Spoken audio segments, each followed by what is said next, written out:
नमस्कार मित्रांनो, भारतीय रेल्वे विभागाअंतर्गत बंपर अशी वॅकन्सी निघाली। तब्बल 1202 पदांची परमनंट भरती प्रक्रिया राबवली जाणार आहे।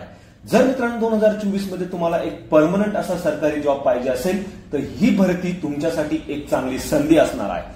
जर तुमचं वय 18 ते 42 च्या दरम्यान आहे तर तुम्ही या पदांसाठी अप्लाय करू शकता।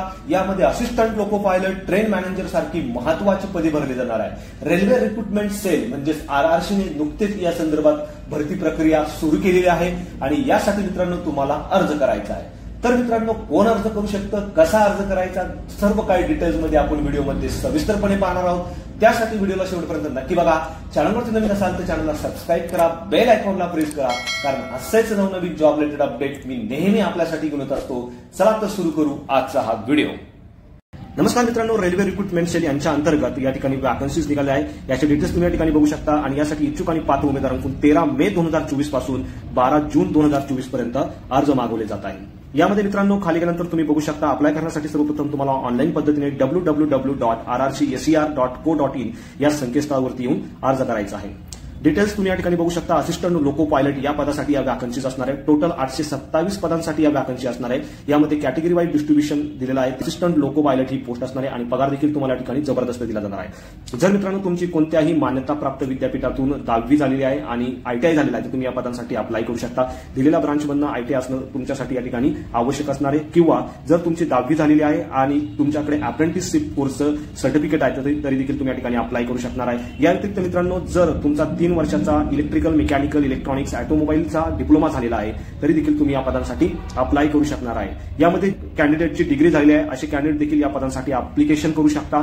यामध्ये सीबीटी टेस्ट घेतली जाणार आहे। त्यानंतर मित्रांनो ऍप्टिट्यूड टेस्ट होणार आहे। यामध्ये क्वालिफाय केल्यानंतर तुमचं डॉक्युमेंट व्हेरिफिकेशन आणि मेडिकल एक्झामिनेशन अशा वेगवेगळ्या स्तरातून निवड प्रक्रिया या ठिकाणी होणार आहे।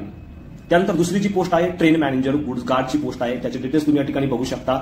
टोटल 375 वॅकन्सी असणार आहे, ज्याचं कॅटेगरी वाईज डिस्ट्रीब्युशन या ठिकाणी दिलं आहे। यामध्ये A2 स्टँडर्ड जे आहे मेडिकल स्टँडर्ड ते चेक केलं जाणार आहे। जर तुमची कोणत्याही मान्यताप्राप्त विद्यापीठातून डिग्री झालेली आहे तर तुम्ही या ठिकाणी अप्लाय करू शकता।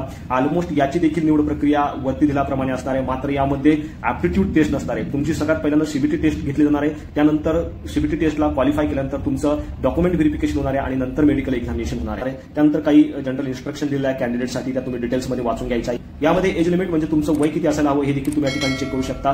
जनरल कॅटेगरीसाठी 42 वर्षापर्यंत, तर बाकीच्या कॅटेगरी आहे त्यांना या ठिकाणी वयाची विशेष सूट देण्यात आलेली आहे। ओबीसी साठी 45 वर्षापर्यंत, एससी एसटी साठी 47 वर्षापर्यंत तुम्ही अप्लिकेशन करू शकता।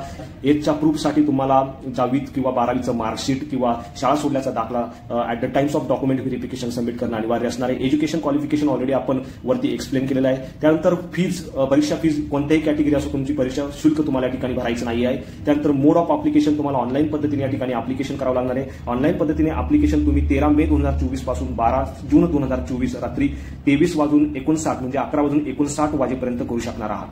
आणि अप्लिकेशन तुम्हाला www.rrcser.co.in या संकेतस्थळावरती जाऊन करायचं आहे। त्यानंतर मित्रांनो खाली गेल्यानंतर तुम्ही इथे बघू शकता, जर तुम्हाला ऑनलाईन अप्लिकेशन करताना कोणत्याही पद्धतीचा प्रॉब्लेम आला तर तुम्ही कॉन्टॅक्ट अस या बटनावरती क्लिक करून किंवा हा जो ईमेल ऍड्रेस दिला आहे या ईमेल ऍड्रेस थ्रू देखील संपर्क साधू शकणार आहात। त्यानंतर मित्रांनो ऑनलाईन अप्लिकेशन कसा करायचं त्यासाठी काही स्टेप्स द्या तुम्हाला फॉलो करायचे। सर्वप्रथम तुम्हाला ही जी वेबसाईट आहे www.rrcser.co.in या संकेतस्थळावरती जायचं आहे। तिथे गेल्यानंतर GDCE 2024 ऑनलाईन ई अप्लिकेशन या लिंकवरती क्लिक करायचं आहे। नंतर तुम्हाला रजिस्ट्रेशन करायचं। रजिस्ट्रेशन करण्यासाठी न्यू रजिस्ट्रेशन या ऑप्शनवरती क्लिक करायचं आहे। त्यानंतर तुमचे जे बेसिक डिटेल असतील, नाव असेल, तुमची कम्युनिटी असेल, date of birth, employ ID, mobile number, हे सर्व डिटेल्स तुम्हाला ठिकाणी भरायचे आहे। तर तुम्हाला एक रजिस्ट्रेशन आयडी दिला जाईल। तो रजिस्ट्रेशन आयडी तुम्हाला तुमच्या फ्युचर रेफरन्ससाठी जपून ठेवायचा आहे। त्यानंतर रजिस्ट्रेशन आयडी घेऊन तुम्हाला लॉग इन करायचं आहे। लॉग इन केल्यानंतर तुम्हाला तुमचे डिटेल्स भरायचे, यामध्ये तुमचे पर्सनल डिटेल असतील, एम्प्लॉयमेंट डिटेल्स असतील, तुमचे एज्युकेशन, टेक्निकल क्वालिफिकेशन डिटेल्स असतील, त्यानंतर जे रिक्वायर्ड डॉक्युमेंट आहे त्या ठिकाणी तुम्हाला अपलोड करायचे आहे। या व्यतिरिक्त तुम्हाला तुमचा प्रेफरन्स द्यायचा आहे पोस्ट वाईज, तुमच्या कॅटेगरी वाईज। त्याच पद्धतीने तुम्हाला अप्लिकेशन करायचं आहे। मित्रांनो अप्लिकेशन करताना मात्र ही गोष्ट तुम्हाला लक्षात ठेवायची आहे, तुमचा ईमेल आयडी आणि मोबाईल नंबर चालू स्थितीत असलेला द्यायचा आहे, कारण याच मोबाईल नंबरवरती आणि ईमेल आयडीवरती तुम्हाला आरआरसी मार्फत अपडेट येणार आहे। त्यानंतर मित्रांनो एका वेळेस एकाच पदासाठी एकच अप्लिकेशन या ठिकाणी करता येणार आहे। जर मल्टिपल अप्लिकेशन केले तर तुमचं अप्लिकेशन या ठिकाणी रद्द होण्याची शक्यता आहे। त्यानंतर मित्रांनो खाली आल्यानंतर तुम्ही या ठिकाणी बघू शकता डॉक्युमेंट जे तुम्ही अपलोड करणार त्याची साईज कशी असली पाहिजे, फोटोग्राफ जो अपलोड करणार आहे त्याची साईज किती असली पाहिजे, तो कशा पद्धतीचा फोटोग्राफ तुम्हाला अपलोड करायचा आहे, सिग्नेचर जी आहे ती रनिंग सिग्नेचर तुमची या ठिकाणी तुम्हाला अपलोड करणं अनिवार्य असणार आहे, लेफ्ट हँड थंब इम्प्रेशन कशा पद्धतीने अपलोड करायचे सर्व डिटेल्स या ठिकाणी दिले आहेत, तुम्ही बघून घ्यायचे आहे। यामध्ये एम्प्लॉय सर्टिफिकेट असेल, ओबीसी सर्टिफिकेट असेल जे अनेक्सर 3 अनेक्सर 1 मध्ये प्रोव्हाइड केलेलं आहे। तर मित्रांनो हे सर्व गोष्टी तुम्हाला कशा पद्धतीने अपलोड करायच्या त्याचे डिटेल्स या ठिकाणी दिले आहेत, ते तुम्ही एकदा वाचून घ्यायचे आहेत. त्यानंतर सिलेक्शन प्रोसिजरमध्ये मित्रांनो सर्वप्रथम तुमची कम्प्युटर बेस्ड टेस्ट या ठिकाणी घेतली जाणार आहे, सीबीटी टेस्ट. या सीबीटी टेस्टमध्ये जे क्वालिफाय केले जातील त्या लोकांना डॉक्युमेंट व्हेरिफिकेशन आणि मेडिकल एक्झामिनेशनसाठी बोलावण्यात येणार आहे. यामध्ये एएलपी या पोस्टसाठी सीबीटी, त्यानंतर ऍप्टिट्यूड टेस्ट, डॉक्युमेंट व्हेरिफिकेशन आणि मेडिकल एक्झामिनेशन अशा 4 स्तरातून निवड प्रक्रिया घेतली जाणार आहे. मात्र जी तुमची मॅनेजरची पोस्ट आहे त्यासाठी कम्प्युटर बेस्ड टेस्ट म्हणजे सीबीटी टेस्ट, नंतर डॉक्युमेंट व्हेरिफिकेशन आणि मेडिकल एक्झामिनेशन अशा 3 स्तरातून तुमची एक्झाम या ठिकाणी कंडक्ट केली जाणार आहे. मित्रांनो सीबीटी टेस्ट जी आहे ती तुमची ऑनलाईन कंडक्ट केली जाणार आहे. ऑब्जेक्टिव्ह टाईपचे क्वेश्चन या ठिकाणी विचारले जाणार आहे. यामध्ये तुम्ही बघू शकता 90 मिनिटाची टेस्ट असणार आहे आणि 100 ऑब्जेक्टिव्ह क्वेश्चन या ठिकाणी तुम्हाला विचारले जाणार आहे. प्रत्येक प्रश्नासाठी या ठिकाणी 1 मार्क दिलेला आहे, त्याचे देखील डिटेल तुम्ही या ठिकाणी बघू शकता. मात्र प्रत्येक एका चुकीच्या आन्सरसाठी 1/3 इतका मार्क तुमच्या ठिकाणी कापला जाणार आहे. यामध्ये क्वालिफाय करण्यासाठी अनरिझर्व्ड कॅटेगरीला 40%, ओबीसी कॅटेगरीला 30%, एसटी साठी 30 आणि एसटी साठी 25% मार्क मिळवणं अनिवार्य असणार आहे. आणि त्यानंतर मित्रांनो तुम्हाला पुढच्या टेस्टसाठी या ठिकाणी बोलावण्यात येणार आहे. असिस्टंट लोको पायलटमध्ये ऍप्टिट्यूड टेस्ट ही ऑनलाईन पद्धतीनेच कंडक्ट केली जाणार आहे. त्यानंतर मित्रांनो तुम्हाला डॉक्युमेंट व्हेरिफिकेशन आणि मेडिकल एक्झामिनेशनसाठी बोलावलं जाणार आहे. मात्र मॅनेजर पोस्टसाठी ऍप्टिट्यूड टेस्ट नसणार आहे, ही गोष्ट तुम्हाला या ठिकाणी लक्षात ठेवायची आहे.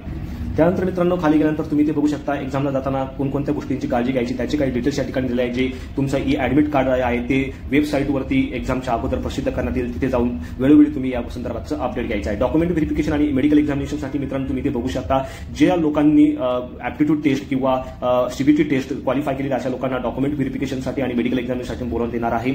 यामध्ये डॉक्युमेंट व्हेरिफिकेशनसाठी कोणकोणते डॉक्युमेंट घेऊन जायचे त्याची लिस्ट तुम्ही या ठिकाणी बघू शकता. यामध्ये तुमचे ओरिजिनल डॉक्युमेंट तुम्हाला घेऊन जायचे आहे, जसे की एज्युकेशन क्वालिफिकेशन सर्टिफिकेट किंवा caste, date of birth, employee certificate, relieving letter, हे सर्व डॉक्युमेंट मित्रांनो तुम्हाला डॉक्युमेंट व्हेरिफिकेशनच्या वेळेस घेऊन जायचे आहे. आणि डॉक्युमेंट व्हेरिफिकेशन झाल्यानंतर तुम्हाला मेडिकल एक्झामिनेशनसाठी या ठिकाणी बोलावण्यात येणार आहे. बाकी डिटेल्स जनरल डिटेल्स या ठिकाणी दिले आहेत ते देखील तुम्ही या ठिकाणी एकदा चेक करून घ्यायचे आहे. अप्लिकेशन फॉर्म भरण्याच्या अगोदर तुम्हाला हे सर्व डिटेल्स एकदा सविस्तरपणे वाचून घ्यायचे आहे आणि त्यानंतरच अप्लिकेशन तुम्हाला या ठिकाणी करायचं आहे. त्यानंतर मित्रांनो अशा पद्धतीने तुम्हाला 12 जून 2024 पर्यंत तुमचा अर्ज जो आहे तो ऑनलाईन पद्धतीने पूर्ण करायचा आहे. यामध्ये अर्ज करताना तुम्हाला कोणत्याही प्रकारची काही अडचण आली तर तुम्ही मला कमेंटमध्ये विचारू शकता. व्हिडिओ आवडला असेल तर व्हिडिओला नक्की शेअर करा. चॅनलवरती नवीन असाल तर चॅनलला सबस्क्राईब करा, बेल आयकॉनला प्रेस करा, कारण असेच नवनवीन जॉब रिलेटेड अपडेट मी नेहमी आपल्यासाठी घेऊन असतो. So thank you for watching.